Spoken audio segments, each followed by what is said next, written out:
2001 оноос анх зохион байгуулж эхэлсэн үндэсний роботын тэмцээн өнөөдөр 12 дахь жилдээ тасралтгүй үргэлжилж, инженерийн чиглэлээр суралцж байгаа оюутан залуусын оюунлаг, шинийг сэтгэж, бүтээл сэтгэлгээ хүсэл тэмүүллийг дэмжин хөгжүүлсээр байна. Өөрийн хөгжил, робоконы ялалтыг эрхэм зорилгоо болгон хөдөлмөрлөж байгаа Хөдөө аж ахуйн их сургуулийн Самбо Монгол багийн залуус ногоон дэлхийгээ аварцгай ураатай үндэсний роботын тэмцээнд өрсөлдүүлэх гар болон автомат ажиллагаатай роботоо бүтээж байна. Робоконы ялалтыг хүссэн баг бүр авч чаддгүйг тэд сайн мэднэ. Гэхдээ хүн цорил хизүү шалгууртай тэмцээн гэд тэд робоконыг орхидоггүй. Өөрөөр хэлбэл робоконы залуус бол өөртөө хүсэл мөрөөдөлтөө хизээч үнэнч байж чадсаар ирсэн залуус байдаг юм. Ер нь хүүхдүүдийн робоконд оролцож байгаа багуудын үндэсний авраг болох зорилго хүсэл мөрөөдөл нь хизээч орхигддог байхгүй. Сургууль төгссөн ч гэсэн манай хуучин эсвэл өөр сургуулийн хүүхдүүд робоконд орж ирсэн ах нартай уулзахад бол ер нь үлдсэн хугацаа байсан бол нэг төрүүлж хийсэн гэж дандаа тийм мөрөөдөлтөд тэрчгээрээ явдаг байхгүй. Байх хугацаанд л өөрийнхөө санаанд тултал юм хийж чадахгүй бол тэгэл ерөнхийдөө хүсэл мөрөөдөл бол тэрчгээрэл мөрөөдөл чигээрэл үлдэнэ. Хүүхэд нас олддггүй дээ яг л хэлсэн гэсэн. Хүсэл мөрөөдлөө тэд бодит зүйл үр дүнтэй бүтээл болохыг хүсэж байна. Мөрөөдөл чигээр нь хий хоосон орхилгүйгээр түүнийгээ биелүүлэхийн тулд тэд шинэлэг шийдлийг эрэл хийж туршлах чадвараа нэмэгдүүлж байгаа юм. Анх орж ах жилдээ юмыг яаж хийх аргачлаа баргалж олж чадахгүй тэгэл хийж чаддгүй их л загнуулдаг ус. Тэгэл одоо бол арай л бага болцоод байгаа. Юмаа бас өөрөө хараад хийгээд яаж хийх вэ гэдээ аргаслаа өөрөө олдог болсон. Робокон тэмцээнд оролцож ил байсан бол тэд бүгд чадвартай байдаг. Тодорхой төвшин чадвартай бус суралцаад зүгээр суралцаад явж байгаа хүмүүсээс хэд дахин илүү давуу холбоод залгаад ирсэн.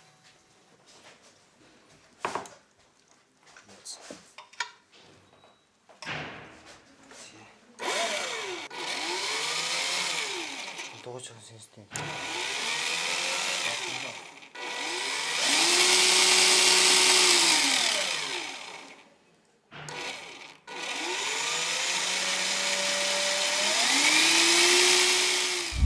Дугуй болчих гаагүй явчихна нөгөө амархан удирдахж байгаа. Тэгээд нөгөө хавчиж тавих автомат дээр зөөж явж зүгээр тэрвэрлэхэд л жоохон тиймэрхүү. Тэгээд нөгөө талбайгаас хэтэрхгүй хэмжээнээс хэтэрчихгүй гээл явна. Нэг жил робокон тэмцээнд оролцоод робот бүтээж сурлаа гэд дараа жил орхих тохиолдол робоконы залууст байдаггүй.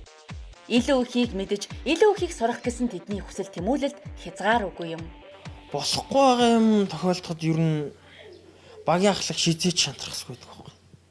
Бос хүүхдүүдийн урам зориг бүгд мах штэ. Ахалж байгаа хүн л бүр болохгүй гэж бодоол бүр доош явах юм бол хүүхдүүд бүгд дагаад доошлно. Хүүхдүүдээс багийнхаа нийт хүүхдүүдтэй ч хэлдэг. Хөдөлмөрлөх юм бол бурхан чамайг хизээ нэгэн цагт үнэлнэ. Гэхдээ чинь болохгүйсэн ч гэсэн хөдөлмөрлөөд өөрөөр хийгээд үзье. Инженер хүнд бол хөдөлмөр гэдэг юм айгүй хэрэгтэй чухал зүйл гэж хэлдэг шүү дээ.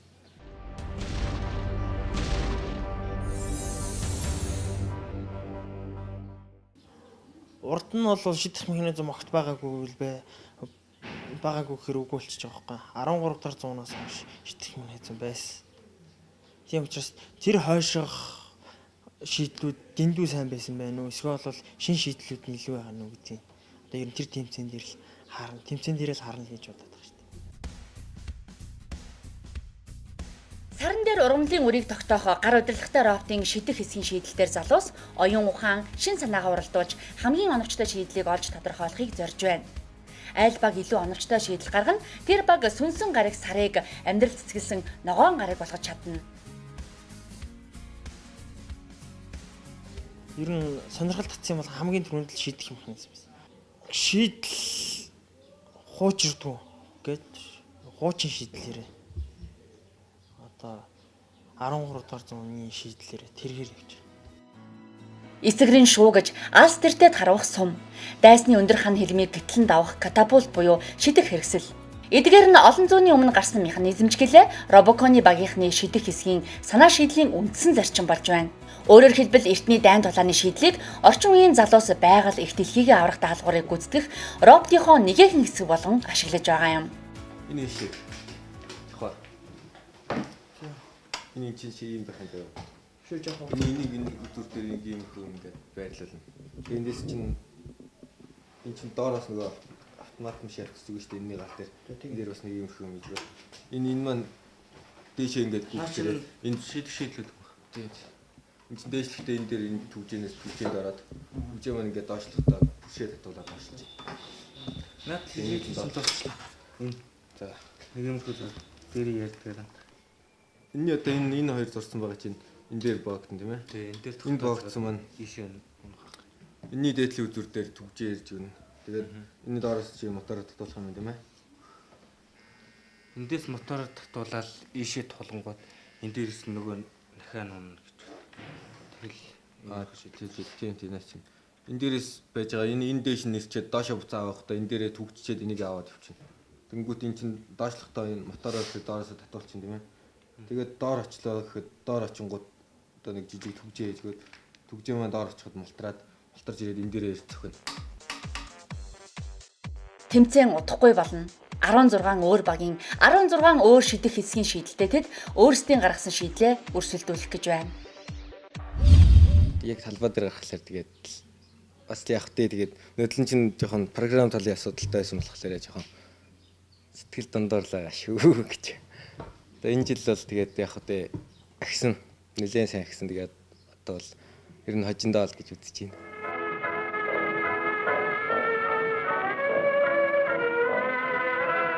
Эдс нөгөө 200 удаа гэрлийн чид хийдэг тэр шиг ингэж нэг юм болохгүй болно хэд удаа туршиж үзэж байгаа ч юм уу тэгж үзэж байгаа. Тэгээд болохгүй болно бүр болохгүй болно багш нараас тэгээд таньдаг хүнд найзтаас нь тэр асууж байгаа. Тэгсний үчиндэл нэг юм зарим юм бол болгосон. Хийснээ туршиж байж алдаа оноог нь тодорхойлж илүү сайн оновчтой шийдлийг бий болгох боломжтой юм. Хөдөө аж ахуйн сургуулийн инженерийн сургуулийн Самбо Монгол багийнхан тэмцээндээ амжилттай оролцохын тулд роботынхон хэсэг тус бүрийг дор бүрэн дуршин хийцээ илүү сайжруулж байгаа юм. Саатаж гацхгүй, удаж алдахгүй байх төгс шийдлийг хэд хэдэн хувилбараар хийж үзсний эцэст бий болохыг ч үгүйсгэх аргагүй. Давхар түмэн нэг 900 талаа нэг цааталт нь одоо ийм гурвалжин толгойтой боот хийгээд тэр боотоо доор нь хийгээд энэ талтаа хийгээд энэ талаараа өрмөөрөө юу тавиад паск тавиад тэгээ паска дотор нь оруулаад тэгээд шууд болж тий. Мэдээж манай багийнхан одоо бараг л нэг гэр бүл шиг бадраа ихэд аав тэгэл бүгдээр ингээл ээлжлээл хүүхдүүд нь юм шиг тэгэл явж идэв шүү дээ. Тэгэл гэр бүлсийг байхгүйгээс яг манай баг хамт олон бол үнэхээр найрсаг, эвтэй найртай тийм хамт олон. Инээх үедээ инээ. Зарим нь уурлах үедээ уурлна. Ууралсан үед нь зарим дугаа байна. Тэгэл зарим нь ий байж хат нь ууралж хат нь тайвшруулна. Тэгэл хэдэн минийх аргыг олдог болцсон. Хэдэн минийгээ яаж ууралдгоо, яадаг ийдгөө, ямар аш гаргадгоо гэдэг бүгдийг олдог болцсон. Цаг завгүй, нойргүй өдөр хоногуд өнгөрсөөрл. Гэлээгээд Самбо Монгол багийнхан цуцаж ядрах биш, харин ч илүү их хүчтэйгээр хийж бүтээж байна. Учир нь тэмцээн болоход ердөөл 8 хоног үлджээ. Санаа бодлоо нэгтгэхэд сэтгэн бодож бүтээ.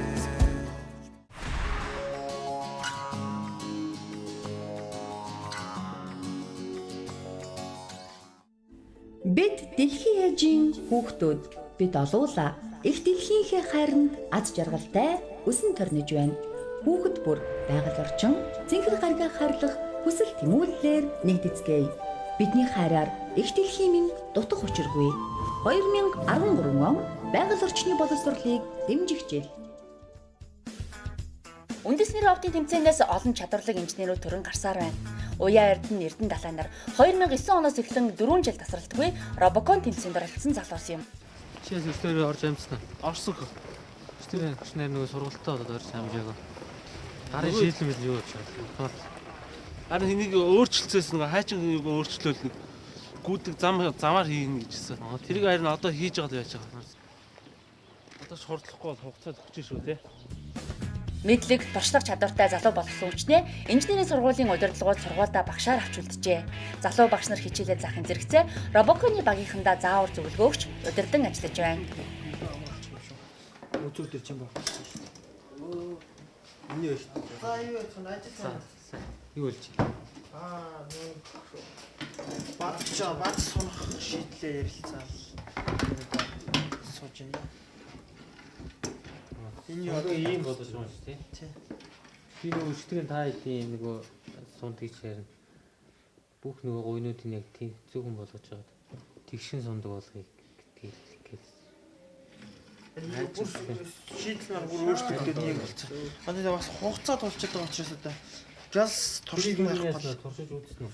Ажилласан боломж юм билээ. Мотороо тавиад уу? Тий.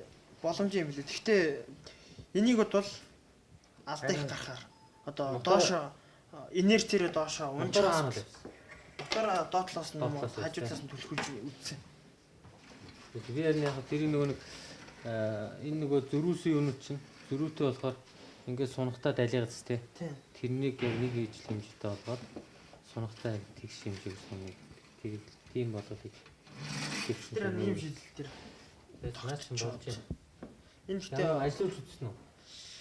гүйцэд ажиллаж үзээгүй л юм. Ер нь юм санаа гаргацсан хийгээ. Багт оролцох нэг өөр, оролцож багийн гишүүн байх нэг өөр. Одоо бол яг бас удирдах төвшөнд тий. Одоо санаа тусламж зөвлөгөө маягаар ч юм уу тий ингэж оролцдог. Тэгээд тэр бид хоёрын хийсэн зааснаар тий энэ хүмүүс маань ингээд юмаа хийгээд бас амжилттай зохион бүтээгээд шин юмнууд туршаад хэрэглэдэг байсан юмудаа хэрэглээд бас зарим нэг нь бас эзэмшээд тий хэрэгсэн чинь бас хэрэглэх нэг өөр тэрийг эзэмших нэг өөр тий тэгээд эзэмшээд ингээд явж чад нүгээр бас баярлагдав. Оюутан багтаа залуус онлын мэддгээ баттгхан бүтээлчээр ажиллахыг эрхэмлэж байсан бол ажил дээр гарсан хониоч бүтээлч ирэл хайгуулаа үргэлжлүүлсээр хийж бүтээсээр байна.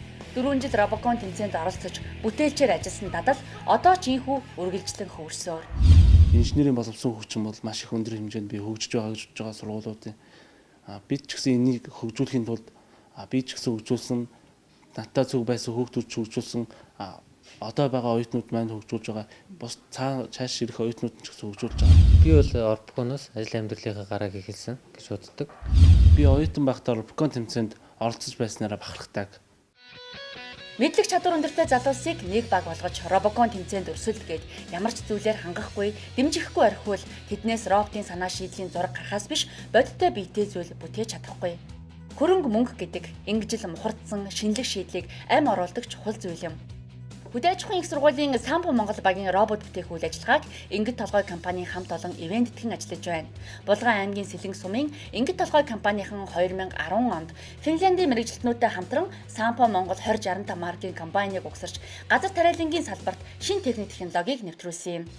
Энэ шапонкийг юу яаж байгаа? Хөнгөн цагаан, цулган хөнгөн цагаанаар хажуу талаас нь шифлинтийн одоо өөрчилж байгаа. Тэр бол нөгөө ажиллаж моторын чадaltaй учраас юугаа шапонко бол тас хугалж чадлаа шүү дээ. Тий. Тэрийг юу хажуу талаас нь боож өгт юм уу? Бос багуудын одоо ихэнх нь хий ашиглаж байгаа юм сонсогдсон. Тэр хий ашиглах нь одоо механик одоо мотороос илүү хурдтай, илүү хүчин чадалтай. Тийм учраас найдвартай ажиллагаа хийе арай л багтаа гэж байна. Манайх бол найдвартай ажиллагаа өндөрөөр хангаж байгаа. Багийн гишүүн дэмжих дугаар өнгөрсөн жилээс эхлэн программыг бие даан судалж эхэлсэн бөгөөд энэ жил багийн шинэ гишүүн Ринчин Даштай хамтран роботын удирдлагын хэсэгдээр ажиллаж байна. Механик хийцийн оновчтой шийдлийг программаар илүү үр бүтээлтэй, илүү найдвартай болгохоор зорж байгаа юм. Бурхан хүнийг бүтээсэн, бусдын инженер бүтээсэн гэж ярьдаг. Энийг бол үнэн гэж боддог шүү дээ. Жилээс жил Робокон тэмцээнд оролцогчдын чадвар нэмэгдсээр байгаа бөгөөд энэ тэмцээн эх орны хөгжлийг хөтлөн чиглүүлэх, үндэсний шилдэг инженеруудыг бэлтгэхэд чухал үүрэг гүйцэтгэсээр ирсэн юм. Эх орны их бүтээн байгуулалтыг манлайлж, Монголын нэрийг дэлхийд зураатуулах чадварлаг залуус урам зоригоор дүүрэн байна. За энэ ерөнхийдөө ингэ болчихж байгаа юм чинь тэгвэл одоо энийг газ хийж дуусгаад яг зургийнхаа дагуу хийж тусгаад тэгээд оройдоо туршилтантаа гэсэн. Энийг тайлж бэлтээлгээс. За.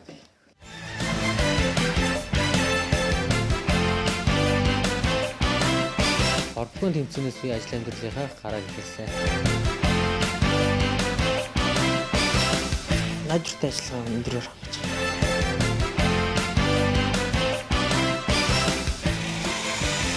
Бид нар бүгдийг шинийг санаачаад шинийг бүтээдэг.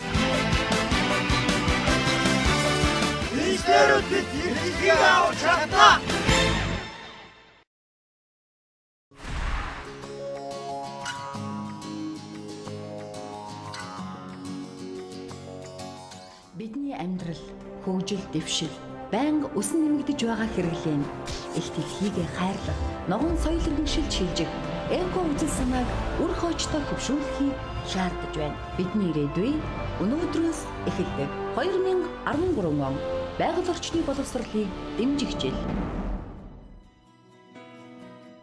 Монголчууд эртнээс байгаль орчноо хамгаалж ирсэн сайхан уламжлалтай ард түмэн хүний үйл ажиллагааны хүрээ улам бүр өргөжөж байгаа өнөөд энэс уламжлалыг сэргээн ирээдүйн хойч үеийнхэн өвлүүлэх асуудал чухал болж байна. Тиймээс байгаль орчин ногоон хөгжлийн яам 2013 оныг байгаль орчны боловсролыг дэмжих жил болгон зарлаж энэ ажлынхаа хүрээнд олон үйл ажиллагааг зохион байгуулж эхлэдэг байгаа юм. Юун түрүүн сургуулийн өмнөх наснаас эхлээд дунд сургуулийн сургалтын агуулга, хичээлийн хөтөлбөрийг ногоон хөгжлийн бодлоготой уялдуулж түүгээр дамжуулан бүх нийтийн экологийн боловсрол, байгаль орчноо хайрлан хамгаалах сэтгэлгээ, дадал хэвшлийг бий болгохыг зорж байна. Энэ л бодлогынхаа хүрээнд байгаль орчин ногоон хөгжлийн яам, Швейцарын хөгжлийн агентлаг, боловсрол шинжилгээ ухааны яамтай хамтран доктортой хөгжлийн боловсролыг дэмжих төслийг хэрэгжүүлэхээр болжээ. Ийхүү хүүхэд залуу үеийнхнэр дамжуулан байгаль орчны бодлогыг хэрэгжүүлэх нь илүү үр дүнтэй юм. Ер нь ногоон хөгжил буюу байгаль орчиндөө ээлтэй бодлого гэж юу вэ гэхээр орчин үед бол хүн болгоны хэрэглээний хэмнэлтээс эхэлж байна л да. Хэрэглэхийнхаа өмнө хүмүүс бол юуны өмнө бодох хэрэгтэй байх нь бодсныхаа дараа хэрэглээд тэгээд хэмнэх. Энийг ганцхан одоо энгийн жишгээр хэлэх юм бол бид цахилгаан эрчим хүчийг маш ихээр зарцуулж байна. За цахилгаан эрчим хүч үйлдвэрлэхийн тулд бид өнөөдөр нүүрс зөрөгчийг шууд нэрж үйлдвэрлэж байна. Үүнээс болоод хүлэмжийн ялгарл маш их болж байна. За хүлэмжийн ялгарл нь явсаар юунд төрөгдөг гэхээр дэлхийн дулаард төрөгж байна. За дэлхийн дулаарлын одоо хамгийн их үр дагаврыг бол Монгол улс бусад орнуудаас 3 дахин их хүртэж байгаа гэж байна. Тэгэхээр энэ юугаар илрээд байна вэ гэхээр цөлжөлтөөр илэрч байгаа. За нийслэл бол цөлжөлт маш их байгаа. За хөдөөд бас цөлжөлтөөс үүссэн бэлчээрийн одоо хомсдол гэдэг. Тэгээд эрэхтэр нөө хөдөө орон нутгийн хүмүүсийнх нь нөгөө ажлын байр нь байхгүй болдог. Орон нутгаасаа шилжиж сууршиж явдаг. Ингээд ядууралд хүргэдэг. Тэгэхээр өнөөдөр бол энэ экологийн боловсрол гэдэг бол бүх нийтийн үүс байж вэж байгальд хандах хандлага өөрчилж байж өөрийнхөө хэрэглээнд зөв хүрч байж ингэж бид одоо өнөөдөр амьдарч байгаа хүмүүс маргаашийнхан ирээдүйн үр хоочтой бас үлдээх юмтай байх нь өөрөө экологийн боловсрол гэж үзэж байгаа.